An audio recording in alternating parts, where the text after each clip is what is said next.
mereka. Mari terbitlah cemerlang, alaulah kabut yang kelam. Wanita dirundung duka kemerun, biar menghadap pintu umatmu Tuhan tuntunlah ke negeri sejahtera. Pria di sana kami bersyukur, memuliakan nama-Mu bersama. Ya penebus manusia sampai selama-lamanya. Siapa yang baru pertama kali nyanyi lagu ini? Siapa yang sebelumnya sudah pernah nyanyi? Oh, sedikit ya. Mungkin sekali bagi sebagian orang atau sebagian gereja, lagu ini adalah yang di urutan terakhir. Karena tidak membuat semangat. Apalagi di dalam zaman sekarang, orang ingin lagu-lagu yang bikin semangat. Karena inilah cara untuk melayani masa sekarang, yaitu entertain. Ya, unsur entertain itu semangat, orang senang. Itu sangat penting dalam bisnis maupun dalam kerohanian. Tapi kita diajak untuk kepada satu kerohanian kuno. Harap ketika kita nyanyikan lagu ini, kita justru merasa inilah kita boleh meresapi, bukan ngomong pada papa, "Pak pergi ya, Pak I love you." Hanya tergesa-gesa. Atau kalau ada uang baru lebih lama untuk meminta nunggu. Kau setelah itu tinggal pergi. Tapi harap kita bisa senang dekat sama Tuhan. Kadang dalam keteduhan, bersama orang kita kasih, kadang tidak berbicara hati ke hati. Biar kita boleh mengalami satu kekuatan dan sesuatu perenungan relasi dengan Tuhan dengan rasa syukur yang mendalam. Kita akan melanjutkan dengan perenungan firman kita pada pagi hari ini. Akan melanjutkan dengan Injil Yohanes pasal ke-17 ayat yang ke-6 sampai dengan yang ke-10. Kita akan membacakan ayat-ayat tersebut. Injil Yohanes pasal yang ke-17 ayat yang ke-6 sampai dengan ayat yang ke-10. Kita akan membacakan, saya mendahului dari ayat yang pertama sampai ke-5, nanti 6 Bapak Ibu, kita akan berhenti sampai 10. Demikianlah kata Yesus, lalu ia menengadah ke langit dan berkata, "Bapa, telah tiba saatnya, permuliakanlah anakmu, supaya anakmu mempermuliakan engkau. Sama seperti engkau telah memberikan kepadanya kuasa atas segala yang hidup, demikian pula ia memberikan hidup yang kekal kepada semua yang telah engkau berikan kepadanya. Inilah hidup yang kekal itu, yaitu bahwa mereka mengenal engkau, satu-satunya Allah yang benar, dan mengenal Yesus Kristus yang telah engkau utus. Aku telah mempermuliakan engkau di bumi dengan jalan menyelesaikan pekerjaan yang engkau berikan kepadaku untuk melakukannya. Oleh sebab itu ya Bapa, permuliakanlah aku padamu sendiri dengan kemuliaan yang kumiliki di hadiratmu sebelum dunia ada bersama.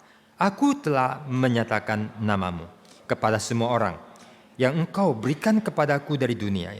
Mereka itu milikmu dan engkau telah memberikan mereka kepadaku dan mereka telah menuruti firman-Mu. Sekarang mereka tahu bahwa semua yang engkau berikan kepadaku itu berasal daripadamu. Sebab segala firman yang engkau sampaikan kepadaku telah kusampaikan kepada mereka dan mereka telah menerimanya. Mereka tahu benar-benar bahwa aku datang daripadamu dan mereka percaya bahwa engkaulah yang telah mengutus aku. Aku berdoa untuk mereka, bukan untuk dunia aku berdoa, tetapi untuk mereka yang telah Engkau berikan kepadaku, sebab mereka adalah milik-Mu, dan segala milikmu adalah milikku adalah milikmu, dan milikmu adalah milikku, dan aku telah dipermuliakan di dalam mereka. Kita berdoa. Tuhan, kami masuk ke dalam satu kedalaman yang kadang bahasanya bukan bahasa kami. Bukan kadang, tapi ini bukan bahasa kami.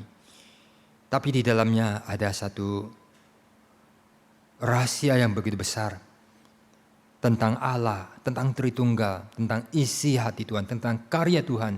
Dan kami manusia bodoh, cetek, dangkal, dan sangat superficial. Kiranya Engkau belas kasihan untuk boleh diberikan penerangan, diberikan pencerahan, diberikan anugerah, bukan hanya untuk memahami, tetapi juga mengalami, dikuatkan. Dan rencana Tuhan yang penuh kasih sayang bagi kami dapat ditarik kepada rencana-Mu. Tolonglah hamba-Mu untuk menguraikan kedalaman yang tidak mungkin kami dapat ungkapkan kecuali oleh Roh Kudus. Dan juga boleh bekerja dalam hati pikiran kami untuk kami boleh ditolong untuk mengerti, dikuatkan, dan diangkat ke dalam terang kemuliaan-Mu. Dengar doa kami Bapa, dalam nama Tuhan Yesus Kristus kami telah berdoa. Amin. Ini adalah bukan doa Bapa kami yang sangat dalam. Ini bahkan lebih dalam, dan ini adalah bukan doa kita. Tidak ada orang yang bisa berdoa, tidak boleh berdoa seperti ini. Hanya Yesus yang bisa berdoa. Dan Dia membawa kita ke dalam satu kedalaman yang sangat luar biasa. Saya menahan diri untuk tidak bicara mengenai doa. Dan doa itu adalah sederhana, tapi doa itu adalah sesulit doktrin dua natur Kristus, ya, misteri inkarnasi, misteri Allah Tritunggal. Dan inilah suatu pembelajaran yang tak habis-habisnya. Nah saudara, kita telah membaca beberapa ayat tadi, 5 ayat tadi. Ayat ke-6 sampai 10 yang akan kita renungkan, harap dapat kita selesaikan. Di dalam urusan agama saudara, ketika kita datang kepada Tuhan, kita pasti ingin diberkati. Sedikit bahasa yang ini reform atau tidak. Yes, kita ingin diberkati. Saudara yang dikasih Tuhan, sangat wajar kita datang untuk diberkati sebagai pengemis yang miskin, yang bergantung sama Tuhan. Dan kita sudah diajarkan oleh pemimpin gerakan kita, no one come to contribute,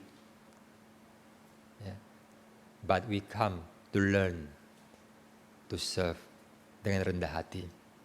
Ini juga pengajaran Tuhan Yesus bahwa kita bukan datang sebagai pahlawan dan orang berjasa yang tidak membutuhkan apa-apa. Tapi kita adalah orang yang membutuhkan anugerah Tuhan. Kita adalah orang yang berdosa. Aku kasihanilah aku ya Tuhan. Nah, dengan pemahaman demikian, kita dalam diri kita tuh ada kerinduan diberkati. Dan Tuhan ingin memberkati. Tapi juga ada pemahaman doktrin yang bersifat paradoks. Kita tidak boleh datang untuk meminta-minta atau jiwanya berkat-berkat. Karena itu akan menenggelamkan kita. Ya. Orang yang hanya pikir sendiri, itu umumnya akan hancur. Karena manusia telah ditetapkan dalam satu paradoks. Dan itu terungkap di dalam satu kisah dewa atau tokoh Yunani, Narcissus. I love myself dan I die. Aku mati karena diri. Orang mesti keluar dari diri. Nah ini paradok. Tapi ketika kita diajarkan bahwa kita datang tidak butuh apa-apa, itu sulit. Kita mau diberkati. Dan kita adalah orang yang datang dengan kekosongan. Kita bukan pahlawan. Dan kita bersyukur bahwa Allah mau memberkati. Sayangnya seringkali kita ingin diberkati dengan pemahaman yang keliru, sikap yang keliru, dan dangkal. Kalau kita adalah orang tua yang punya anak kandung dan kita waras, kita kaya, kita sangat baik sama orang lain. Kira-kira kita sama anak kita, kandung kita inginkan yang hanya kebaikan kecil atau yang terbaik? Terbaik. Bukan hanya, bahkan yang sedang pun itu salah. Anda bahkan rela memberikan nyawa bagi penerus.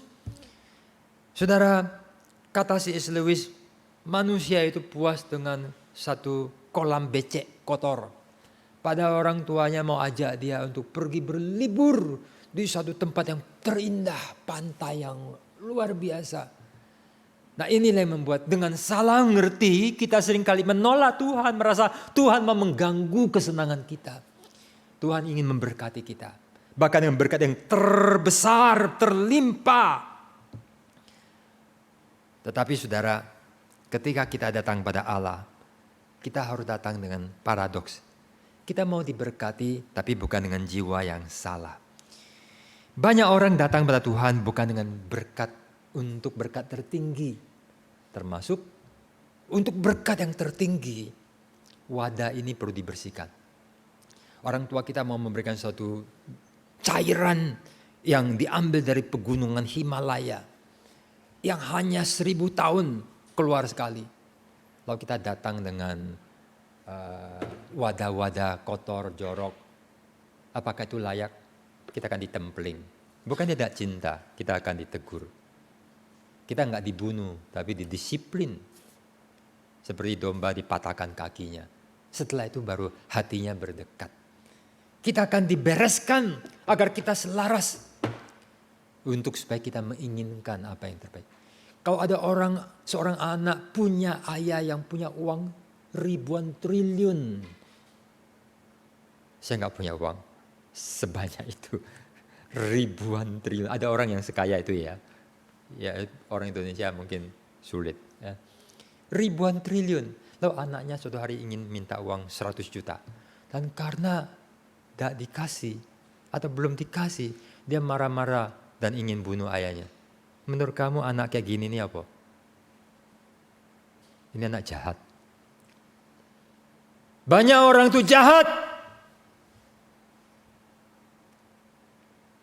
Bukan karena Tuhan tidak mau memberi.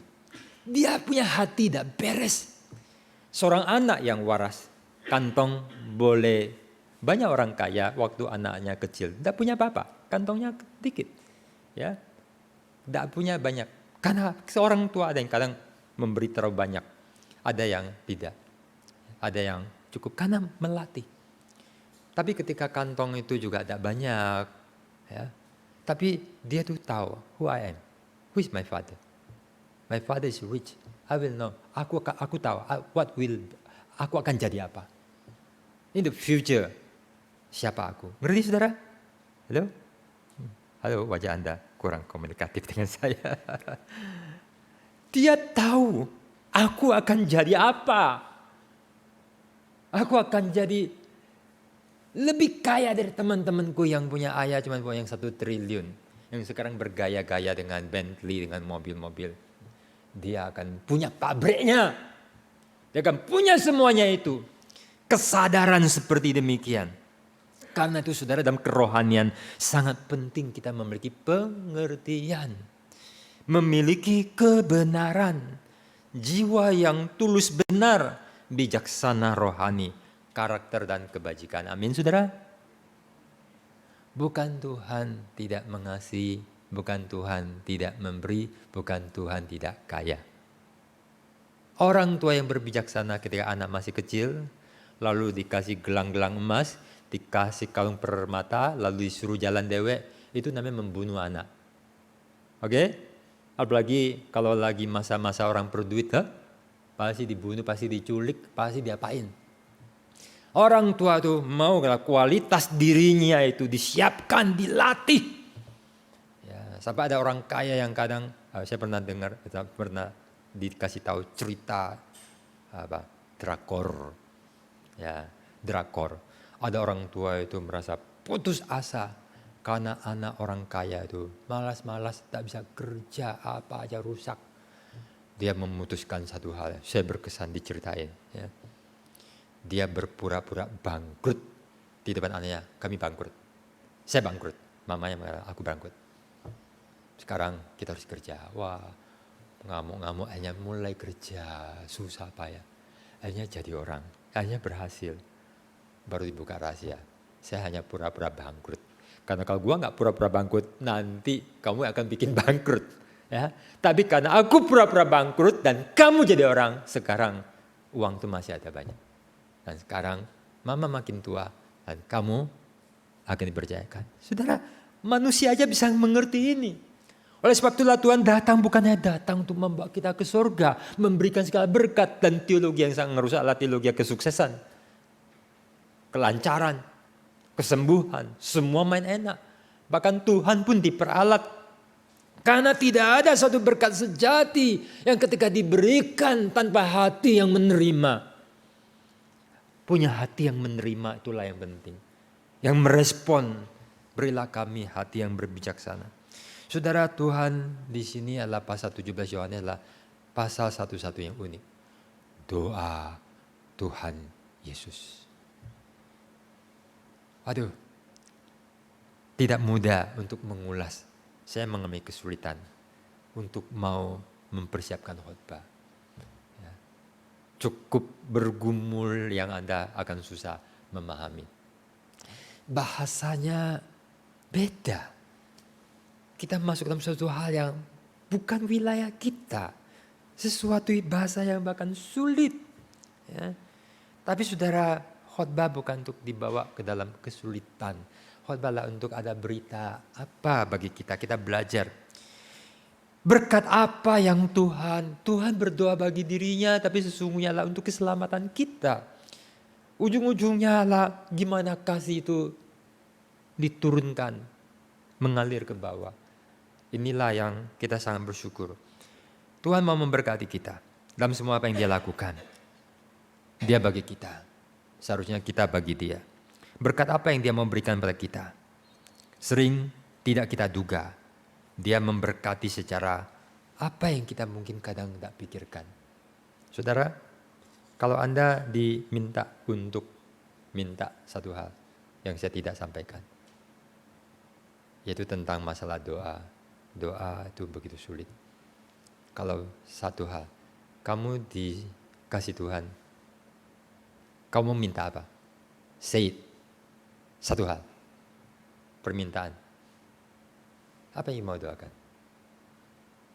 Mulai bingung kan? Tak tahu kan? Artinya arah hidup tak jelas. Nilai hidup tak jelas.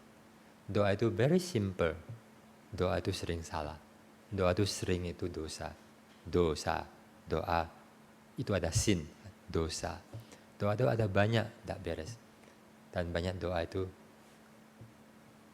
tak jelas tanpa arah. Ya.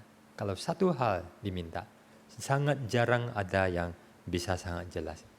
To will only one thing. Doa apa?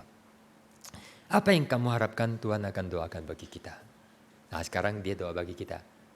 Hal terbaik apa yang Tuhan mau? Tuhan mau kasih saya sesuatu apa ya?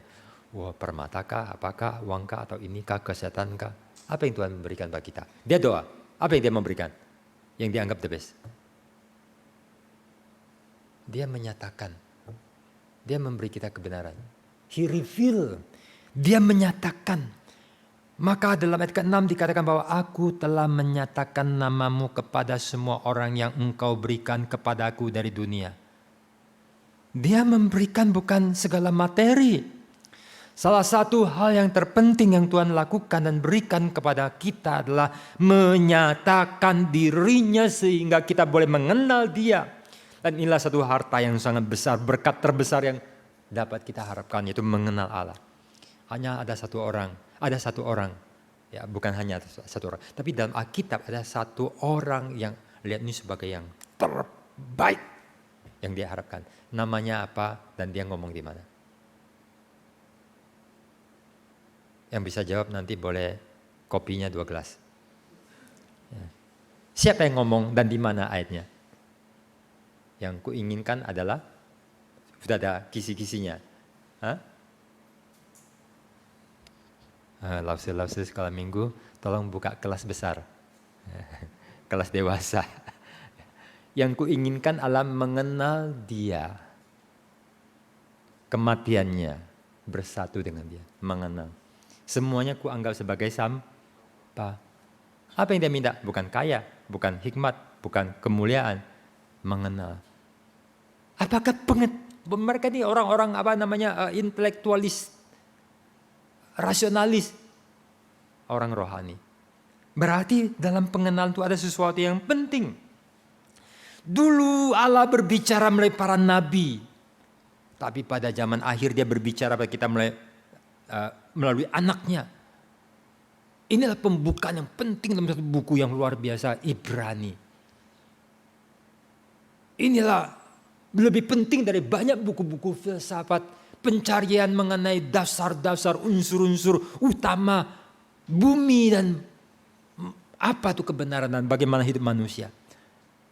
Ini yang sangat kita butuhkan. Nah, melalui Kristus kita mendapatkan satu kesempurnaan puncak pewahyuan Allah itu sendiri. Sehingga kita manusia bisa mengenal Allah, mengenal diri, mengenal akan anugerah, mengenal keselamatan dan mengalami.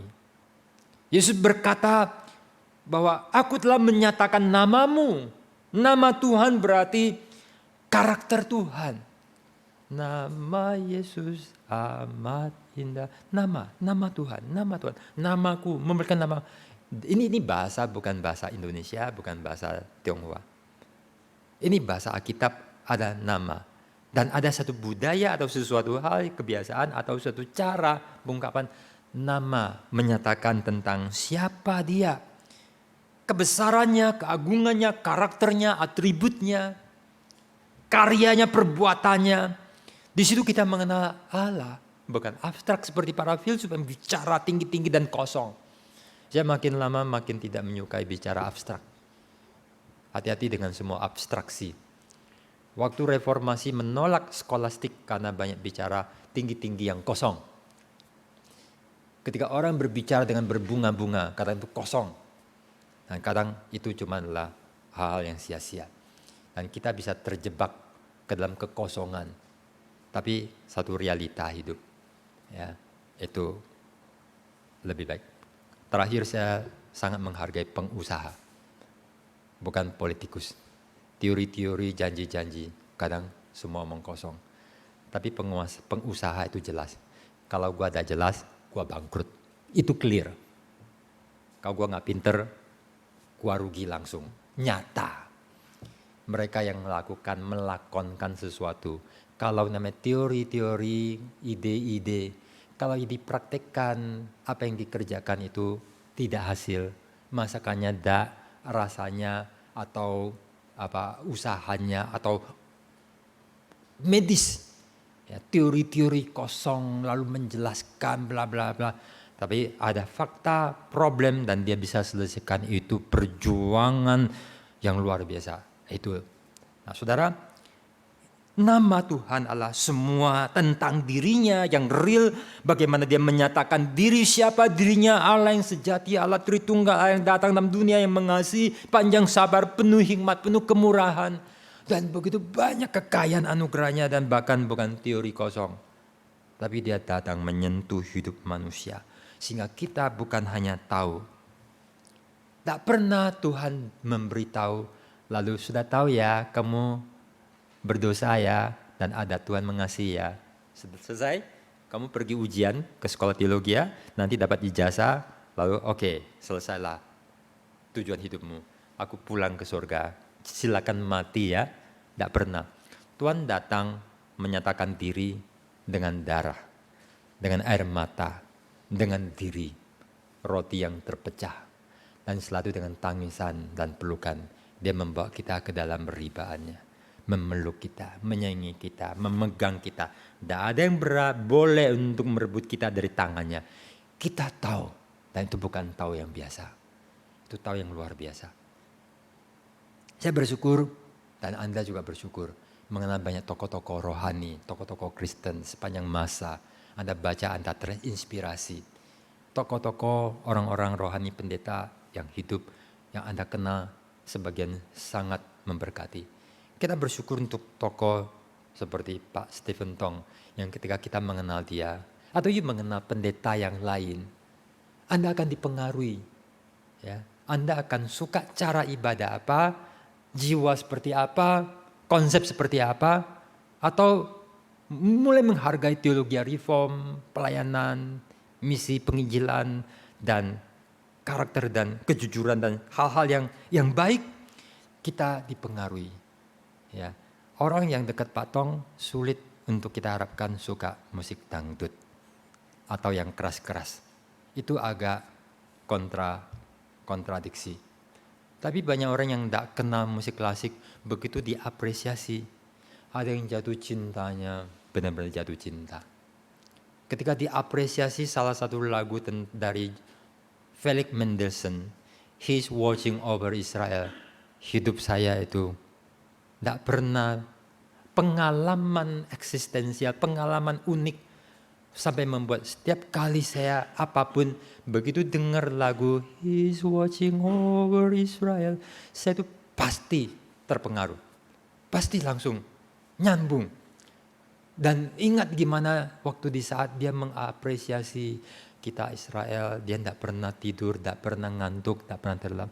Itu pengalaman saya dia sebagai gembala Tuhan yang menjaga saya, rasa aman. Itu luar biasa. Nah saudara, mengenal itu tak sembarangan. Mengenal orang-orang tidak baik, bergaul, itu bahaya. Celakalah orang yang mengenal dan bersahabat dengan Jeff Epstein. Tahu saudara? Tahu ya, berapa minggu ini gue sebut namanya, kiranya disucikanlah mic ini. Ya. Kasihan orang yang tidak urusan, sehingga ada orang yang sekarang dituduhkan pernah lakukan immoralitas secara seksual yang tidak beres, dan nama bisa cemar. Ya, ada yang mungkin mati, bunuh diri atau apa dan sebagainya. Karena itu pergi ke pulau lalu lakukan hal-hal yang brengsek dengan anak kecil, dengan orang dewasa, semua yang tidak baik. Hati-hati ya bergaul. Saya penting tentang bergaul. You bergaul yang orang tidak benar, halo apa kabar? Mungkin 10 tahun dia akan menyebabkan you celaka. You bergaul yang orang baik, mungkin dialah malaikat yang Tuhan kirim untuk memberkati engkau. You mau kenal siapa seseorang itu, you kenal temannya. Siapa dia bergaul, siapa tokoh pujaannya, akan mempengaruhi. Saya bersyukur untuk kenal yang baik-baik, dan saya berhati-hati untuk menjauh dari orang yang atau hal-hal yang memberi pengaruh tidak baik. Ya, itu berbahaya sekali. Saya bersyukur bisa kenal seorang wanita yang sekarang jadi istri saya. Begitu saya kenal, hidup saya berubah. Saya nggak jadi lajang. Saya kemudian punya keluarga. Ini bukan pengenalan yang lalu, kemudian setelah kenal, lalu saya tetap bergumul. Saya ini kawin atau nggak kawin dia. Mengenal itu tidak sembarangan. Tapi di atas semuanya, saya bersyukur saya mengenal Yesus. Saya ingat bagaimana saya yang tidak Kristen, yang dulu dibawa ke kelenteng, kemudian saya mulai belajar mengenai Yesus. Yesus, Juru Selamat, Allah yang jadi manusia. Saya ingat bagaimana saya belajar Alkitab yang sederhana di rumah ketika masih seorang anak SMP, kemudian anak SMA. Saya kemudian mengenal bagaimana aku dicipta, dia mengasihi, aku orang berdosa, dia mati bagi saya. Dan dia tuh begitu saya inginkan keselamatan saya. Dan kebenaran-kebenaran sederhana itu muncul dan saya terima dia. Dan setelah itu saya makin bertumbuh dalam pengenalan, belajar. Ketika di Jakarta, saya ikut sekolah Alkitab malam yang baru memulai mode-mode sekolah kitab. Saya begitu bersemangat. Saya ingat bawa motor hujan-hujan, pernah kitabnya hilang karena sedang hujan lalu jatuh. Pengalaman. Ini sedang mau mengingatkan kami pengalaman. Ini perasaan tentang bagaimana saya mengenal Tuhan, lalu kemudian ingin melayani dan sebagainya. Saudara, Salah satu hal yang sangat membuat saya bahagialah, saya kemudian mengalami, aku kenal Tuhan, aku ciptaan Tuhan, aku ditebus, aku jadi anak Tuhan, aku disayangi Tuhan, aku di dalam kemuliaan. Dan kadang aku mengingat, ada teman-teman saya sudah mati, ada orang yang berantakan, ada yang macam-macam. Kalau saya tidak kenal Yesus, apa dampaknya? Mengenal Yesus membawa suatu perubahan yang luar biasa, dan itu adalah hal yang paling penting. Bukan perkara kecil. Seperti dikatakan dalam ayat yang ketiga, inilah hidup kekal. Mereka kenal Engkau dan kenal anakmu Yesus Kristus. Mengenal Yesus bukan cuma teori biasa. Ya. Satu hari pasti saya akan banyak nyinggung tentang belajar. Apa itu belajar? Ya. Dan sekarang tuh belajar itu banyak gagal. Sudah deh, tak ngomong sedikit. Ya. Orang belajar sesuatu, dapat pengetahuan. Belajar jadi seorang yang tangguh. Teori gini, tahu nggak? Tahu. Bisa nggak bahas nggak? Bisa. Lalu kemudian ada orang-orang siswa yang belajar semua sampai di rumah. Kalau disuruh buang sampah, ogah. Kalau ngepel, tak bersih. Kalau ada masalah apa, tidak dibereskan. Sudah belajar belum? Sekolah dunia sekarang, seluruh dunia, pentingkan mengajar, belajar, studi, institusi, pendidikan, dana, ribuan triliun seluruh dunia.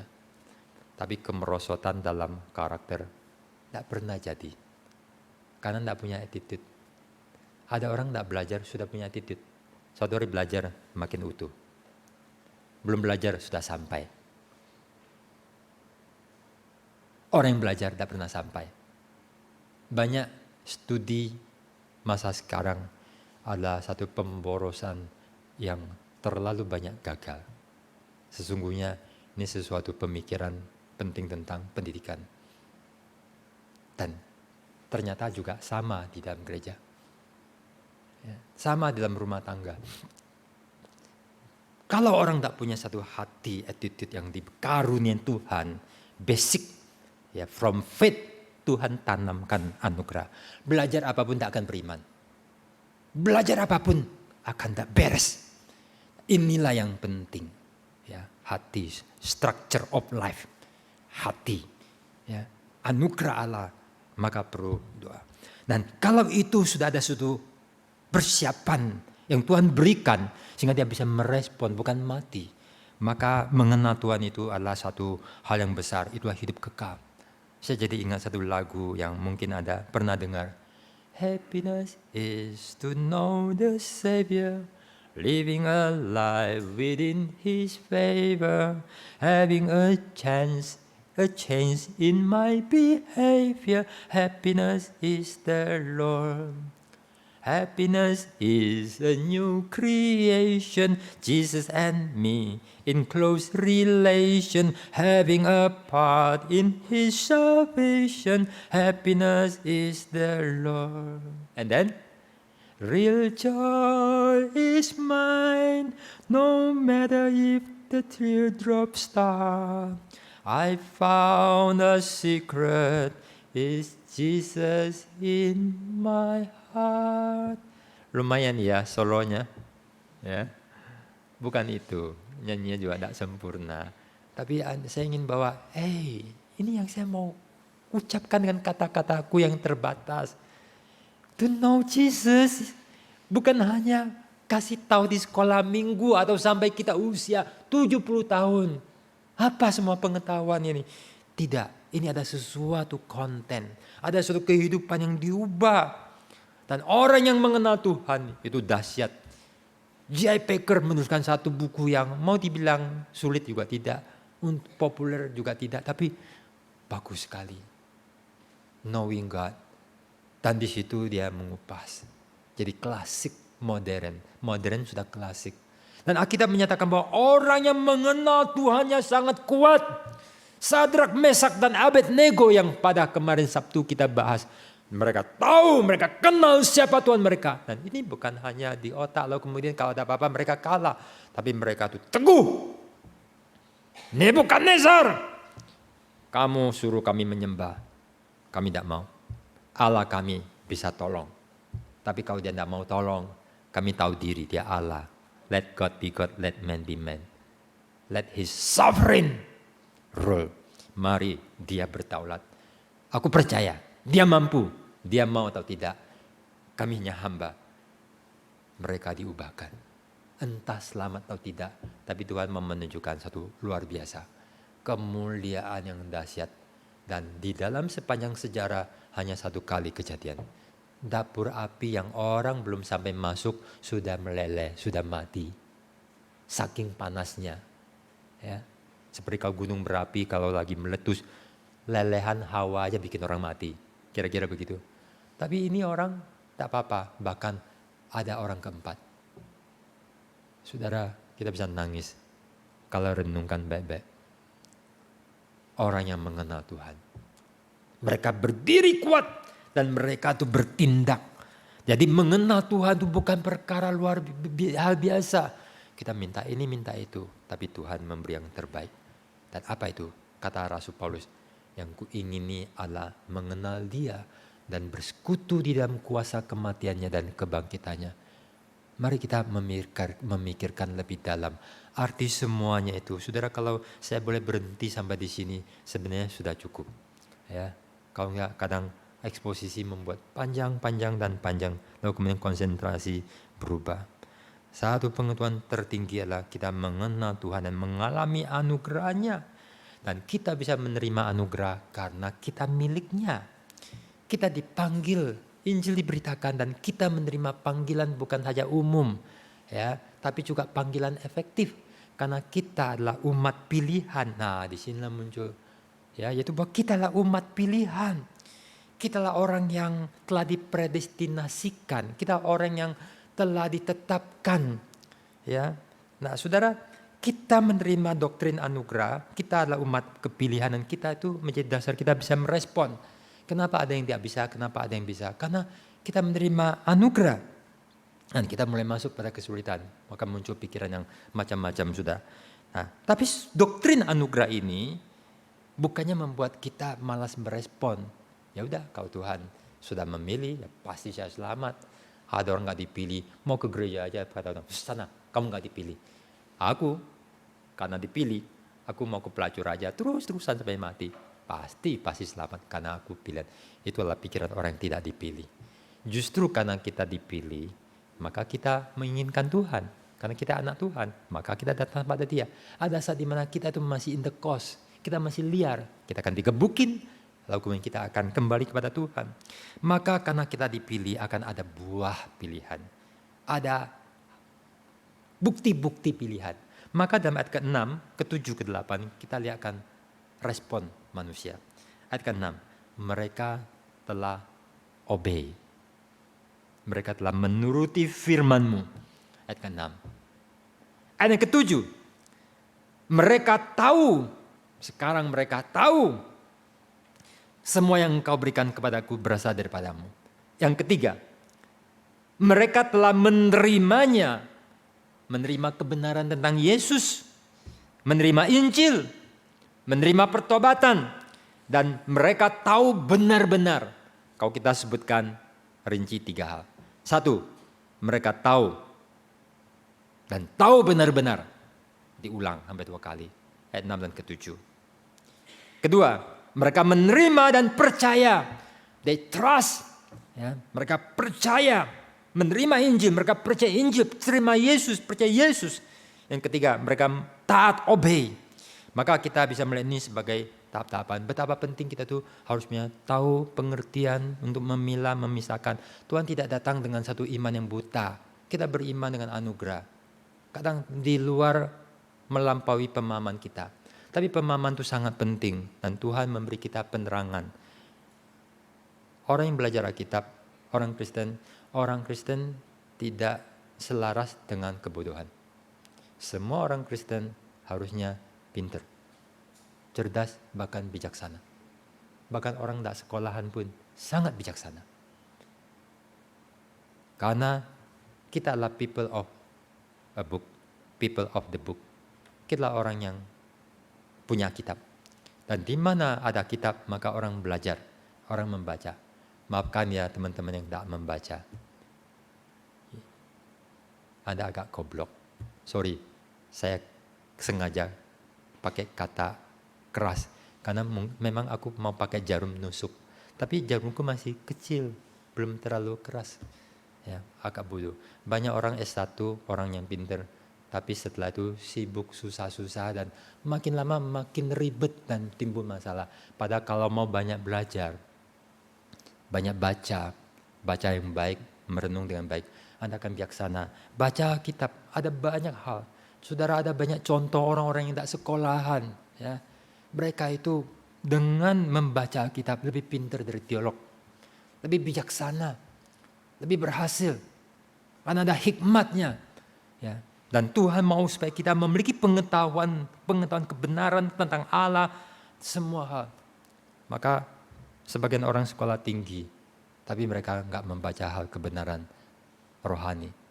Dokter-dokter kadang perlu banyak baca, termasuk buku-buku rohani.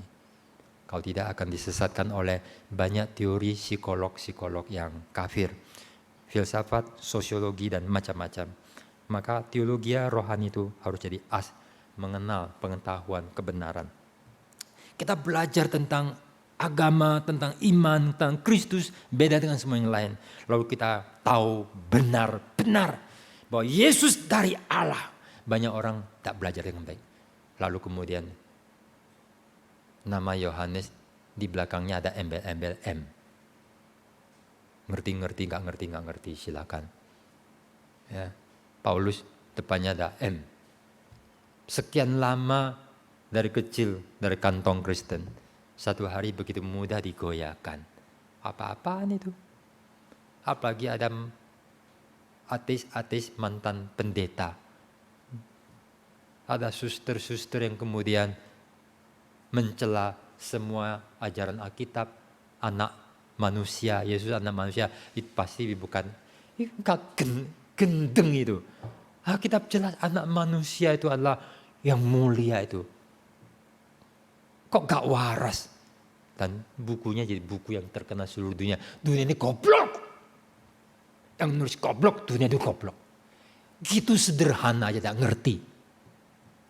Sederhana aja gak ngerti. Sampai gregetnya saya mau ngomong ulang. Yang begitu sederhana aja gak ngerti. Kita mesti belajar. Tahu dengan jelas. Benar-benar dan kepastian, keteguhan. Dan dengan dasar inilah kita menjalankan hidup orang yang mengenal Tuhan. Nebukadnezar salah satu raja terbesar yang pernah hidup di dunia. Ada orang sederhana, kecil. Bisa berdiri melampaui dia. Karena iman. Maka satu lagu yang tidak boleh kita lewatkan, harus kita simpanlah. Iman yang mengalahkan dunia. Apa? Iman yang beri menang. Orang sederhana. Hey, my brother and sister, saudara-saudari sekalian, Bapak Ibu, adik-adik semua. You mungkin orang sederhana. Ada orang mungkin raja pembesar. Tapi mungkin mereka orang tengik. Tapi dengan iman kerohanian, you akan lebih mulia. Mereka akan lewat. Kamu akan diberi kemuliaan. Amin, saudara. Kalau di daerah karismatik, kamu sudah tepuk tangan. Ya. Tapi tepuk hati aja ya. Masukkan ke dalam hati, diukir. Inilah yang memberi luar biasa. Lalu mereka itu trust dengan pengertian kebenaran. Begitu saya kenal istriku, makin lama makin kenal. Dia harus jadi istriku. Puji Tuhan, dia mana? Dia harus jadi suamiku. Puji Tuhan. Tuhan mengatakan, aku mengasihi engkau. Lalu kita terus tidak mau beriman. Terus membiarkan diri kita terus tidak jelas. Lalu sampai mati. Mau apa? Kalau sakit kita ke dokter, kita tidak mau mati. Kalau tahu bahwa Yesus juru selamat kita orang berdosa. Kok kalau saya terus tidak menikah, ya, buka sedikit rahasia. Istri saya kalau dia mengingat, mau sampai kapan tidak kawin? Ngerti saudara? Ya, syukur saya diingatkan. Usia bertambah, harus putuskan. Ya.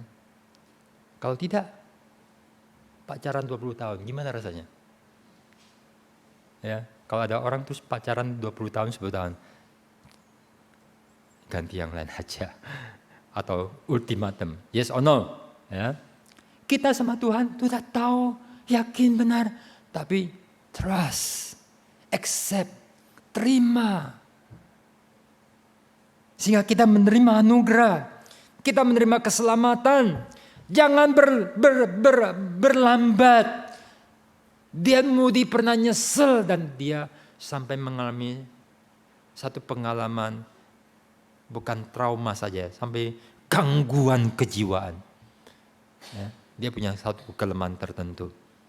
Dan dia satu kali berkhotbah, banyak orang. Kebaktian KKR masih berlangsung besoknya. Dan seterusnya. Dia tunda calling. Malam itu kebakaran di kota Chicago, kalau nggak salah Chicago. Dan banyak yang hancur, mungkin ada yang mati. Dan dia itu stres. Dia Moody mempunyai kelemahan psikologikal. Dia sering stres, dia hampir gagal hidupnya. Dia hampir lumpuh untuk pelayanan. Tapi dikuatkan. Kadang dia itu tiba-tiba, kalau nggak salah, tiba-tiba bisa blank. Ya. Dan dia nyesel. Besok mungkin orang itu sudah tidak hidup.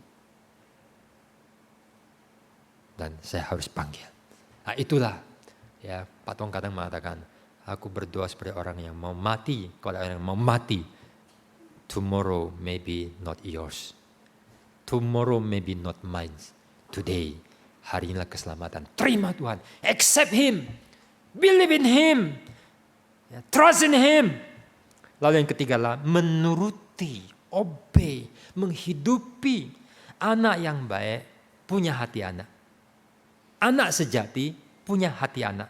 Dan dia punya satu jiwa lah, punya hati kepada orang tua, pada keluarga, kepada yang benar, pada ajaran. Dan dia nurut. Ya. Maka firman Tuhan, aku mengembalikan hati Bapak pada anak-anak Bapak. Kalau kita mengembalikan hati kita kepada Allah, anak Tuhan akan menuruti perintah Tuhan karena dia baik. Saya pernah mempunyai komputer saya. Kadang saya beli komputer itu ada tutup touch-nya, tapi terakhir agak susah dapat. Akibatnya apa? Anda tahu. Benda-benda aneh, indekos tanpa bayar. Satu hari saya lagi ketik, ini nih gagal, ya. Maka tuk tuk tuk tuk, wah ada kotoran, ya. Maka kemudian bersih-bersih, lalu kemudian tiup-tiup, dibalik-balik, puji Tuhan, kembali normal. Jadi normal. Kalau enggak, kita ketik-ketik apa, password, ketik, gagal. Bayangkan ya. Nah, syukur sekarang baik. Nurut, touch-nya sekarang nurut. Tapi saya punya komputer yang jadi pengalaman. Saya beli komputer bekas, laptop. Lenovo yang kelasnya lumayan, 7 juta. Kuat. Yang speknya yang tahan sampai sekarang tahan. Tetapi ketika tak power on, dia tidak nurut. Dan saya on tidak nurut. Sekarang mungkin sudah jadi sampah. Kalau kita tidak nurut, kita ini sampah. Kalau kita anak Tuhan, kita dinurut. Mereka milikmu. Aku telah menyatakan, mereka telah menerima keselamatan, mereka telah diubahkan dan mereka bahagia. Seorang anak itu bahagia untuk taat. Tuts itu senang untuk mentaati. Piano ini senang kalau taat kepada yang main piano. Karena akan menghasilkan. Tapi kita punya sakit jiwa gila. Kalau tidak taat itu senang. Kau berontak tuh seneng. Kau dimain do re mi fa sol ba.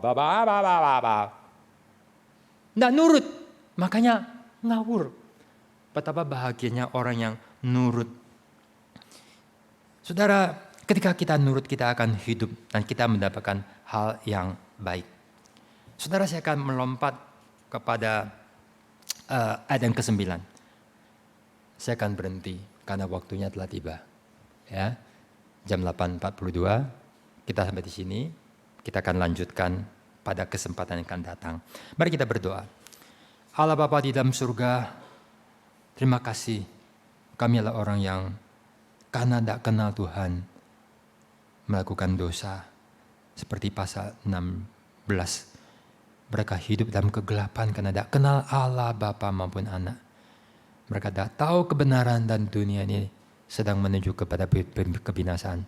Kami bersyukur Engkau mengirimkan Nabi, kirimkan Anak-Mu, bahkan memberikan penebusan. Kami berdoa supaya hati kami lembut. Kami menerima Engkau. Kami yang selamanya jadi Kristen, biar sungguh-sungguh mengamini dan mengalami pengenalan yang memerdekakan.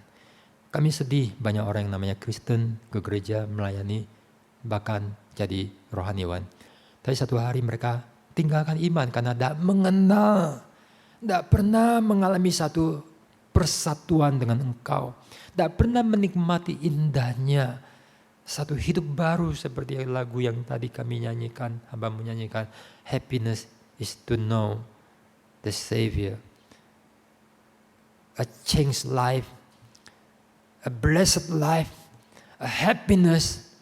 Satu hidup yang sungguh diberkati. Dan kami bisa menyatakan pada dunia, kami memuliakan nama-Mu. Kami berdoa Tuhan, tolonglah, mungkin ada orang yang hidupnya terseok-seok, hidupnya susah, hidupnya penuh kekalahan.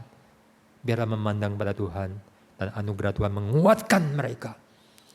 Mereka juga bisa diberi kemenangan. Karena Engkau sangat mengasihi dan mau menguatkan kami.